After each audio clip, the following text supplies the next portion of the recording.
Hey everyone! Today we're going to talk about some of the smallest, but seriously most powerful words in the English language. Determiners. You know, words like a, the, my, some. They seem pretty simple, right? But honestly, they trip a lot of people up. So let's pull back the curtain and figure them out together. So here's what we've got on tap. First, we'll nail down what determiners actually are. Then we'll dive into the big ones, the articles a and the. After that, we'll check out how to point to things and show who owns them. We'll also cover words that tell us how many or how much, and to wrap it all up, you'll get a chance to test your skills. Sound good? Let's go. All right, first up, what in the world are determiners? You know, the easiest way to think about them is as little signposts for our nouns. They kind of point the way and give us a heads up about what's coming next. So at their heart, determiners are these little words that pop up right before a noun. And their number one job is to give that noun some context. They tell us if we're talking about just any old thing or a very specific one. They really do set the stage for the noun. Yeah, let's really lean into that signpost idea. Let's say we're talking about a house. If I say a house, that little signpost A is pointing to any house, it's general. But if I say the house, suddenly that signpost the is pointing to a very specific house, one that you and I already know about. See? That tiny little word completely changes the direction. Okay, let's get into the heavy hitters. The most common, and let's be honest, the most confusing determiners out there, the articles. We're talking about a, an, and the. These are the words that cause the most headaches, but trust me, we're about to make it all make sense. So let me ask you this. Which of these is correct? I am looking for a student, or I am looking for the student. The trick is, they're both perfect. They're both grammatically correct, but they mean totally different things. And that entire shift in meaning hinges on that one tiny word. And here's the breakdown. A student is completely general. Could be anybody. It's probably the first time I'm mentioning this person. But the student, well, that's specific. That's a particular person, someone we've probably already talked about. So think of a as an introduction and the as a reference to something we already know. All right, time to tackle the classic debate, a versus an. We were all taught that rule, right? Use an before a vowel, a, e, I, o, u. But look at these examples. A university, but university starts with a U. An hour, but hour starts with an H. What is going on here? Well, here's the real secret. It has absolutely nothing to do with the letter and everything to do with the sound.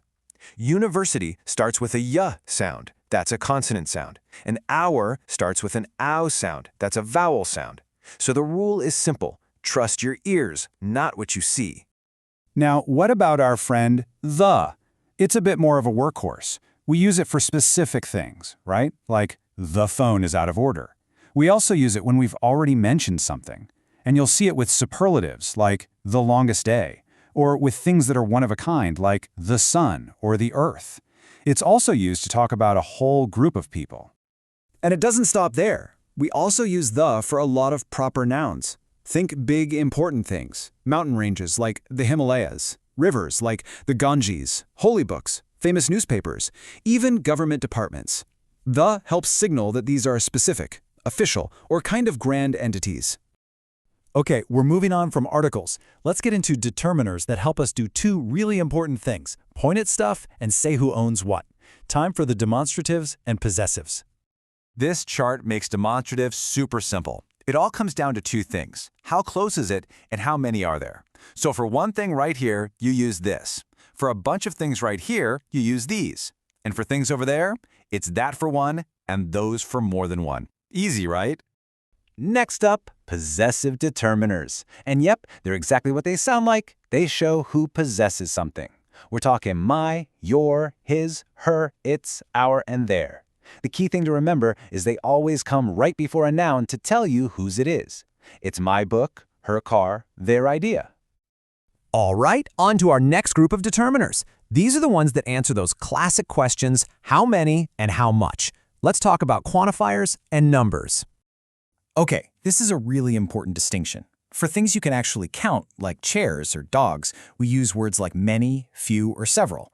But for stuff you can't really count, like water or information, we use words like much or little. So you'd have many chairs, but much information. Getting this right makes a huge difference. And then you've got these awesome flexible words. Words like some, all, any, a lot of. These guys are great because they don't care. You can use them with things you can count and things you can't. You can have some chairs and some water. So useful.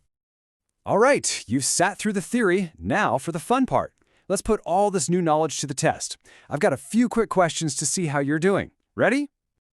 Okay, here's the first one. Maeve is blank honest man. Should it be a or an? Go on. Think back to that rule we talked about, the sound rule. Got it.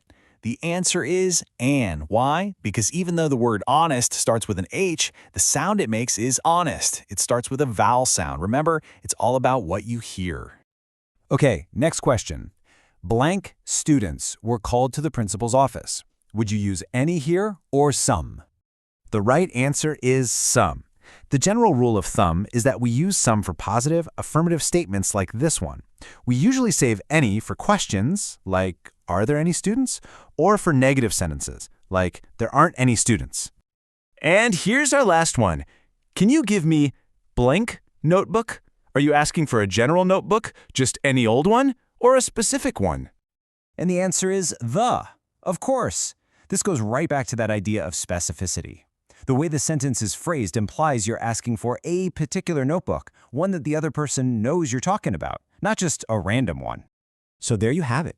These tiny little words really are powerful. They're the signposts that give our language clarity, context, and meaning. From the specificity of the to the sound-based rule for an, determiners are doing a lot of heavy lifting. So the question is, now that you know the rules, which of these small but mighty words are you going to pay more attention? Prepared by K. Rajendra Prasad.